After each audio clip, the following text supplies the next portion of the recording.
नमस्कार, BPL news में आपका स्वागत है। तो दोस्तों आज हो गया 20 जुलाई, जो फटाफट ब्रेकिंग न्यूज़ निकल के आ रही है, एक एक करके जानेंगे। तो दोस्तों बड़ी अपडेट, यूपी में संघ की बैठक पर अखिलेश यादव का हमला, बोले आरएसएस भी भाजपा की डूबती नैया इस बार नहीं बचा सकती, होगी 22 में बदलाव होगा। दूसरी बड़ी अपडेट निकल के आ रही है। तो दोस्तों राहुल गांधी, प्रशांत किशोर समेत सैकड़ों पत्रकारों और नेताओं का हुआ जासूसी, कांग्रेस पार्टी ने मांगा अमित शाह से इस्तीफा। तीसरी बड़ी अपडेट, यूपी मुख्यमंत्री योगी ने दिए निर्देश, बकरीद पर गोवंश या प्रतिबंधित पशु की ना हो कुर्बानी, एक जगह एकत्र ना हो 50 से ज़्यादा लोग। चौथी बड़ी अपडेट बताएंगे, योगी सरकार के मंत्रिमंडल विस्तार को लेकर सरगर्मी हुई तेज। तो वहीं पांचवी बड़ी अपडेट निकल के आ रही है, जहां पर शिवपाल का बड़ा बयान, सरकार को बताया भ्रष्टाचारी का अपनी चरम सीमा पे भ्रष्टाचार है। तो एक एक करके विस्तार से बताएंगे, लेकिन उससे पहले एक छोटा सा निवेदन, अगर आपने चैनल को सब्सक्राइब नहीं किया तो चैनल को सब्सक्राइब करें और 2022 में कौन बनेगा मुख्यमंत्री कमेंट के माध्यम से अपने सुझाव देना ना भूले। दोस्तों सबसे पहली बड़ी अपडेट निकल के आ रही है, फिलहाल संसद में जबरदस्त हंगामा हुआ है। पहले ही दिन राहुल गांधी की जासूसी की खबर से भड़की कांग्रेस पार्टी, प्रशांत किशोर, राहुल गांधी समेत सैकड़ों पत्रकारों और नेताओं का हुआ जासूसी, गृह मंत्री को हटाया जाए, रविशंकर ने भी किया पलटवार। इजराइल की पेगासस सॉफ्टवेयर के जरिए फोन टैपिंग की रिपोर्ट आने के बाद बवाल मचा है। इस पूरे बवाल को लेकर सोमवार को कांग्रेस ने भी मोदी सरकार पर हमला बोल दिया है। कांग्रेस प्रवक्ता रणदीप सुरजेवाला ने कहा है कि सरकार ने लोकतंत्र के साथ खिलवाड़ किया है। कांग्रेस ने राहुल गांधी की जासूसी करवाने के लिए गृहमंत्री अमित शाह के इस्तीफे की मांग की है। वहीं पूर्व आईटी मंत्री रविशंकर प्रसाद ने कांग्रेस के इन आरोपों को खारिज कर दिया है और उन्होंने फोन टैपिंग के आरोपों को देश विरोधी एजेंडा चलाने की साजिश बताया है। कांग्रेस ने मोदी सरकार पर राहुल गांधी की जासूसी करवाने का आरोप लगाया। कांग्रेस ने यह भी कहा है कि राहुल गांधी ही नहीं बल्कि विपक्ष के दूसरे नेताओं की भी जासूसी करवाई गई है। रणदीप सुरजेवाला ने कहा है कि राहुल गांधी की, उनके स्टाफ की, खुद के कैबिनेट मंत्रियों की, पत्रकारों की, एक और एक्टिविस्टों की जासूसी करवाई गई है। इसको लेकर कांग्रेस पार्टी ने गृहमंत्री अमित शाह का इस्तीफा मांग लिया है। अगली अपडेट लेते हैं। तो दोस्तों संघ की बैठक पर अखिलेश यादव का तंज, बोले अब आरएसएस भी भाजपा की डूबती नैया नहीं बचा सकता। दरअसल समाजवादी पार्टी के राष्ट्रीय अध्यक्ष अखिलेश यादव ने कहा है कि अपनी कठपुतली भाजपा सरकार को बचाने के लिए राष्ट्रीय स्वयंसेवक संघ सक्रिय हो गया है, लेकिन अब भाजपा की डूबती नैया राष्ट्रीय स्वयंसेवक संघ के शरण में जाने से भी नहीं बचेगी। अखिलेश ने सोमवार कहा है कि संघ इस बात से चिंतित है कि भाजपा सरकार ने 4.5 सालों बिता दिए और धेले भर का भी काम नहीं किया है, इसलिए लखनऊ में कई संघ की समन्वय बैठक में फिर से मतदाताओं को बहकाने और भटकाने की रणनीति बन रही है। लेकिन इस बार मतदाता भटकने वाला नहीं है। दिखावे के लिए कथित सेवा को भी राजनीति में घसीटने का प्रयास हो रहा है। डराने धमकाने का भी मुद्दा बनाने का इरादा है। सपा मुखिया ने कहा है कि संघ खुद संघ महानगरों की शाखाओं में सीमित है, गांव, किसान, मजदूर में उसका कोई रिश्ता नाता नहीं है। लोकतांत्रिक मूल्य से उसे परहेज है। पथ संचालक के नाम पर सिर्फ सड़क पर उसका डंडा प्रदर्शन ही दिखता है। सेवा क्षेत्र में तो उसकी कहीं कोई उपस्थिति कोरोना संक्रमण काल में नहीं दिखाई दी है। तो संघ पर भी अखिलेश यादव ने जमकर भड़ास निकाली है। अगली अपडेट, लखनऊ में आजम खान को सांस लेने में तकलीफ, सीतापुर जेल से फिर मेदांता हॉस्पिटल में हो भर्ती। सपा के वरिष्ठ नेता आजम खान को सांस लेने में तकलीफ होने पर सोमवार दोपहर सीतापुर जेल से मेदांता हॉस्पिटल भर्ती कराया गया है। यहां क्रिटिकल केयर विशेषज्ञों की टीम उनकी निगरानी कर रही है। Hospital medical care doctor Rakesh Kumar Kapoor ने बताया है कि कमजोरी और सांस लेने में दिक्कत की वजह से उन्हें दोपहर 3:30 बजे हॉस्पिटल में भर्ती कराया गया था। इमरजेंसी में क्रिटिकल केयर टीम और अन्य विशेषज्ञों की टीम ने जाँच के बाद भर्ती कर लिया है और उनकी ब्लड संबंधी जांचें कराई गई हैं। चेस्ट भी जांच कराई जा रही है और उनकी तबीयत स्थिर और नियंत्रण में है। मालूम हो कि सीतापुर जेल में कोरोना संक्रमित होने के बाद सपा सांसद आजम खान और उनके बेटे अब्दुल्ला आजम खान को मेदांता हॉस्पिटल भर्ती कराया गया था। यहाँ सांसद की किडनी में समस्या हो गई थी। अब अगली अपडेट लेते हैं। यूपी मुख्यमंत्री योगी आदित्यनाथ ने दिए निर्देश, बकरीद पर गोवंश या प्रतिबंधित पशु की ही हो ना हो कुर्बानी, एक जगह एकत्र ना हो 50 से ज़्यादा लोग। मुख्यमंत्री योगी आदित्यनाथ ने निर्देश दे दिया है कि बकरीद पर गोवंश, ऊंट या फिर किसी अन्य प्रतिबंधित पशु की कुर्बानी न होने दी जाए। साथ ही कुर्बानी किसी सार्वजनिक स्थान पर भी न हो। और उन्होंने कहा है कि कोरोना वायरस के संक्रमण को देखते हुए सुनिश्चित किया जाए कि किसी आयोजन में 50 से अधिक लोग एक स्थान पर एक समय में एकत्रित न हों। ईद उल अजहा बकरीद का त्यौहार बुधवार 21 जुलाई को मनाया जाएगा। बकरीद के पर्व को देखते हुए यूपी सरकार ने दिशा निर्देश जारी कर दिए हैं और उन्होंने कहा है कि कुर्बानी के लिए सुनिश्चित किया जाए कि चिन्हित स्थलों व निजी परिसरों का ही उपयोग हो।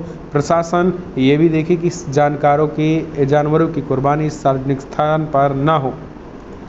अगली अपडेट लेते हैं। योगी सरकार के मंत्रिमंडल विस्तार को लेकर सरगर्मी तेज। जी हां, दरअसल प्रधानमंत्री नरेंद्र मोदी द्वारा केंद्रीय मंत्री परिषद विस्तार के बाद अब यूपी में योगी आदित्यनाथ सरकार मंत्रिमंडल विस्तार को लेकर सरगर्मियां तेज हो गई हैं। सूत्रों की माने इसी महीने के अंतिम हफ्ते में नए मंत्रियों की शपथ दिलाई जा सकती है।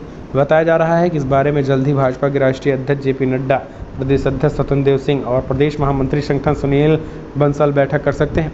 नए विस्तार में नए चेहरे को जगह मिलेगी और का पत्ता साफ होगा। इसको लेकर अटकले का बाजार गर्म है। माना जा रहा है केंद्रीय मंत्रिपरिषद की तरह यूपी में मंत्रिमंडल में से कुछ सदस्यों की छुट्टी हो सकती है जिनका कामकाज संतोषजनक नहीं माना गया है। और इस बार कम से कम 6 नए चेहरों को मंत्रिमंडल में शामिल किए जाने की चर्चा है। यूपी के अगले साल होने वाले विधानसभा चुनाव की तैयारियों में भाजपा पूरी तरीके से जुट गई है। ऐसे में सीएम योगी के मंत्रिमंडल में जल्द ही फेरबदल होने की संभावना है। सरकार में मंत्रिमंडल के जिन सदस्यों को रिपोर्ट कार्ड अच्छा नहीं है उनकी जगह नए चेहरों को जिम्मेदारी दिए जाने की काफ़ी चर्चा। और गौरतलब है कि हाल ही में प्रधानमंत्री मोदी ने केंद्रीय मंत्रिपरिषद का विस्तार किया था। इसमें भी यूपी का खास ख्याल रखा गया है। अगले अपडेट लेते हैं। तो दोस्तों, विधानसभा चुनाव की तैयारी में जुटी सपा संगठन का किया जा रहा है विस्तार। दरअसल समाजवादी पार्टी ने वर्ष 2022 में होने वाले विधानसभा चुनाव की तैयारियां तेज कर दी हैं। इसे लेकर सभी संगठनों का विस्तार शुरू कर दिया है।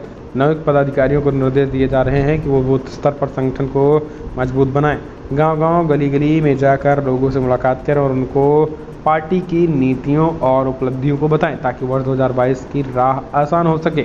इसी बीच समाजवादी पार्टी लोहिया वाहिनी के प्रदेश अध्यक्ष डॉक्टर राम करण निर्मल ने नवीन यादव को जिलाध्यक्ष नियुक्त किया है। महानगर अध्यक्ष राम नरेश सविता एवं महासचिव सचिन दास वाल्मीकि को बनाया गया है। नवीन यादव सपा के पूर्व जिलाध्यक्ष कमल सिंह यादव के पुत्र हैं। सपा लोहिया वाहिनी के नवयुक्त पदाधिकारियों को लेकर सपा जिलाध्यक्ष रमेश योगेश चंद यादव, एमएलसी डॉक्टर मान सिंह यादव, महानगर अध्यक्ष सैयद इख्तियार आदि हुसैन लोग थे। अगले अपडेट लेते हैं। तो दोस्तों, बड़ी खबर निकल के आ रही है। शिवपाल का बड़ा बयान। भ्रष्टाचार अपनी चरम सीमा पर, गरीबों से किए वायदे पर खरी नहीं उतरी है भाजपा सरकार। भाजपा सरकार ने चंद पूंजीपतियों को बढ़ावा दिया और गरीबों से किए गए वायदों पर खरी नहीं उतरी है। हालात ये है कि पुलिस व प्रशासनिक अधिकारी बेलगाम हो चुके हैं। भ्रष्टाचार अपनी चरम सीमा पर है। ये बात प्रगतिशील समाजवादी पार्टी के राष्ट्रीय अध्यक्ष व क्षेत्रीय विधायक शिवपाल सिंह यादव ने कही है। बसपा अध्यक्ष सोमवार को इटावा जिले में बेहड़ क्षेत्र में स्थित ब्राह्मणी देवी मंदिर में देवी पर दर्शन करने पहुंचे थे। दर्शन के बाद मंदिर के बाहर मौजूद लोगों को संबोधित करते हुए उन्होंने कहा है कि भाजपा सरकार में विकास कार्य ठप पड़ गए हैं।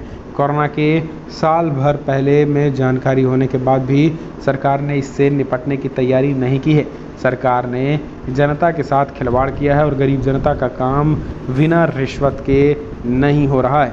पुलिस, बिजली विभाग, लेखपाल व तहसीलदार से पीसीएस अधिकारी तक रिश्वतखोर में लिप्त हैं। उन्हें 2022 में भाजपा सरकार को भ्रष्ट बताते हुए उसे उखाड़ फेंकने का आह्वान किया है। हम चलते हैं, अगले ब्रेक लेते हैं। तो दोस्तों, यूपी में बसपा एमपी अतुल राय ने मुख्तार अंसारी से बताया जान को खतरा।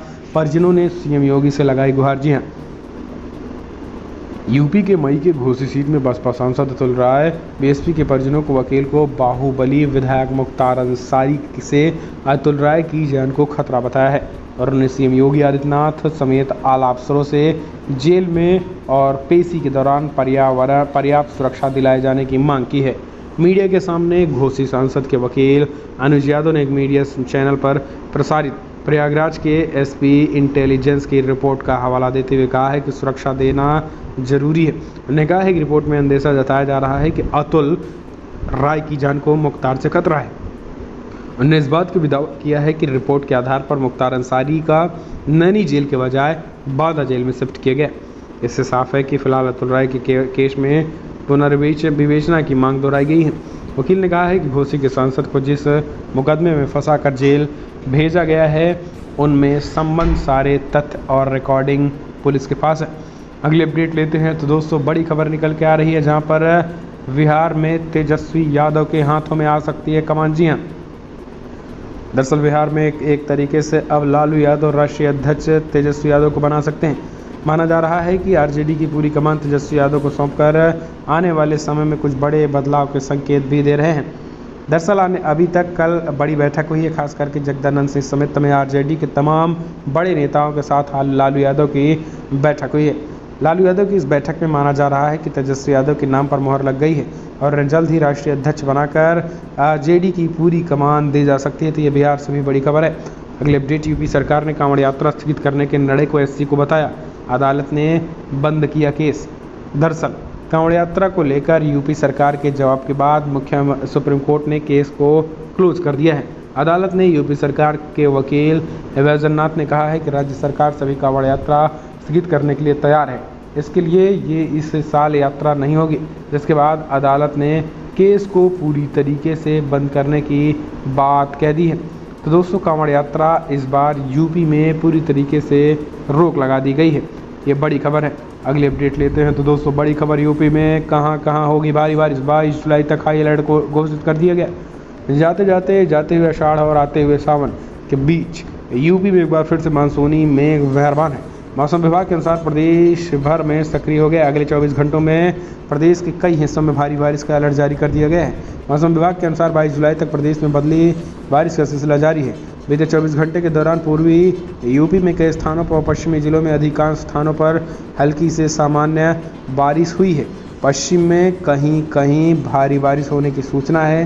राजधानी लखनऊ और आसपास के इलाकों में भी मानसूनी बादल छाए हुए हैं और सुबह से ही रुक रुक कर बारिश हो रही है। बीते 24 घंटे के दौरान खीरी जिले मोहम्मदी में सबसे अधिक 18 सेंटीमीटर बारिश रिकॉर्ड की गई है। इस बीच आपको बता दें कि जो भारी बारिश की संभावना है वो रामपुर, सार, बरेली, संभल, हमीरपुर, सहीजा, शाहजहांपुर, मुंडया, मुरादाबाद, ठप्पेनी, पश्चिमी यूपी में बड़े पैमाने पर भारी बारिश की संभावना जताई जा रही है। अगली अपडेट लेते हैं। तो दोस्तों, बड़ी खबर निकल के आ रही है, जहां पर बिग ब्रेकिंग 8 IAS अफसरों के तबादले। जी हाँ, दरअसल आपको बता दें, राज्य सरकार के निर्देश पर सोमवार को 8 IAS अफसरों के तबादले कर दिए गए हैं। इस बीच आबकारी आयुक्त के पद से रिंजन सैंपल को हटाकर प्रतिच्छरत कर दिया गया है। इस बीच आपको बता दें, सेंथिल पांडियन सी को नया आबकारी आयुक्त नियुक्त किया गया है। सैंपल को 1.5 महीने पहले ही आबकारी आयुक्त की जिम्मेदारी दी गई है। अलीगढ़ में जहरीली शराब पीने से हुई मौत के बाद 1 जून को पी गुरु प्रसाद को हटाकर रिग्जियान सैंपल को आबकारी आयुक्त बनाया गया था। बताया जा रहा है कि नाराजगी के चलते सैंपल को हटाकर प्रतिच्छारत कर दिया गया है और MDUP राज्य विद्युत उत्पादन एवं परिक्षण निगम सैंथिल को भी बना दिया गया। तो एक तरीके से कई बड़े बदलाव की ओर चल पड़ा है, खास करके यूपी सरकार। तो दोस्तों, बड़ी खबर में इतना ही, लेकिन अगर आपको वीडियो पसंद आया तो लाइक करें, शेयर करें, कमेंट के माध्यम से आप अपनी राय देना ना भूलें। इस बीच आपको बता दें कि मुख्तार अंसारी की सुनवाई अब विशेष कोर्ट में होगी। जी हाँ, इसकी खास वजह समझिए। एम्बुलेंस के पंजीकरण में फर्जीवाड़ा करने के मामले में नामजद मुख्तार अंसारी की सुनवाई अब MP MLM की विशेष कोर्ट में होगी और ये बातें उन्होंने कही हुई हैं। इस मामले में 7 आरोपियों को पुलिस ने जेल भेजा है। मुख्तार पहले से ही अन्य मामलों में जेल में और उधर सोमवार को CJM कोर्ट ने मुख्तार अंसारी को वर्चुअल पेशी कर सुनवाई भी की हुई है। तो दोस्तों, बड़ी खबर में इतना ही, लेकिन अगर आपको वीडियो पसंद आया तो लाइक कर, शेयर करें, कमेंट के माध्यम से बता दें। चैनल को सब्सक्राइब करना ना भूलें। 22 में कौन बनेगा मुख्यमंत्री, सुझाव भी जरूर दें।